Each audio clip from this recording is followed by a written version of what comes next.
waxay tii gabadh waxa ay joogtay 18 jir ah sanadkii hore dugsi sare ka baxday sanadkana jaamacad bay dhigataa waliba waa ardayda ugu sareysa mar walba imtixaan la galo ilig baa laga qabtay bay tii gaws ayaa xanuunay dabeetana dhakhtar baan geeyay markaan dhakhtarkii geeyay waad aragteen oo qofka marka iliga iyo ama laga saarayo ama saas oo kale xanuuna laga baaraa xanuunada la isqaadsiyo oo si ay smartay maadaama qalabkii la wada isticmaalayo cudurrada laga baaro waxa kamid ah xanuunkan AIDS-ka la yiraahdo baa kamid ah waxay tiri markii iyar fadhiista la nagu yiri intii baanu fadhiisanay kadibna gabadhii oo gaar ah loo yeeray qolka kana la galay way qaylisay gabadhii waxay tii awalna waa shakisnaa markaan qayladeeda maqlina waa soo orday waanu imid waxa lagu yiri bay ka dhigan tahay gabadhii cudurka AIDS-ka waad qabtaa 18 jir hada jaamacad bilowday dugsi sare ka baxday waan naxay bay tiri maalinkii oo waxba kala garan waayay gurigii waan iskaga noqonay iligii xanuunaya wixii waa ilownay habeenkii markay ahayd baan ku wari ii waran balaayadu xaqay kaaga timid gabadheedana saaxiib baan nahay bay tiri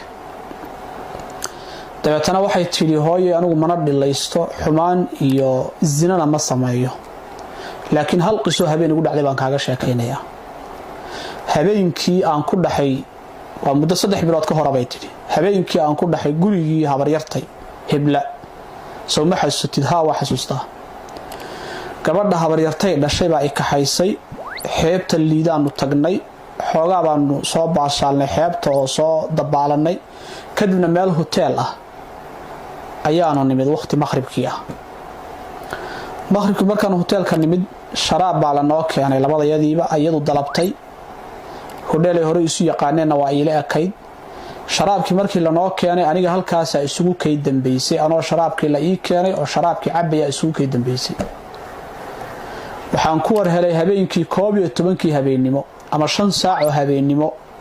anigoo nin qol la jiifa ayaan isku soo baraarugay anoo nin qol la jiifa waan naxay waa argagaxay laakiin wali caadi ma ihi waxba igu sii jira wixii la cabsiyay sharaabka loogu daray waxay tiri in yar ka bacdi ninkii dharkayga xidhu igu yiri dharkayga baan xidhay banaankan u soo baxnay tii inkaarta qabtay soo shirqooshay in abti habrowdaagteeda ahayd oo banaanka taagan ayaan israacanay bajaash baanu ka qabsanay meel ka horeysa hotelka markii bajaashti aanu fuulnay ayaan anigu caadi ku soo wada noqday oo aan is ogaaday in layga shaqaystay oo xumaan laygu sameeyay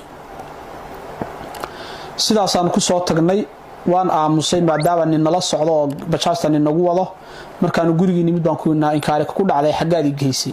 maxaa ay ku dhacay markaasay ku tinaa naga aamus maxaa noo soo raacday waxay ka dhigan tahay ayadu waa gaangistarad shaqadan iyo hawshan iyo foolxumadan way taqaanaa ma u jeedaa way taqaanaa foolxumadan waxaan u jeedaa marka maamadii waxay leedahay hodheelkii baa la garanayaa laakiin ninkii gabadha waxa qaadsiiyay iyo cidii wax ugu dartay sharaabka iyo midna la garan maaye hodheelkii intaan taga ma qabsan karaayo magtii gabadhayda iyo gabadhayda wixii la gaarsiiyay ma ku leeyahay taas xaqan ii dhig laakiin maxay tahay fariinta inoo diraysaa khatartu intay la eg tahay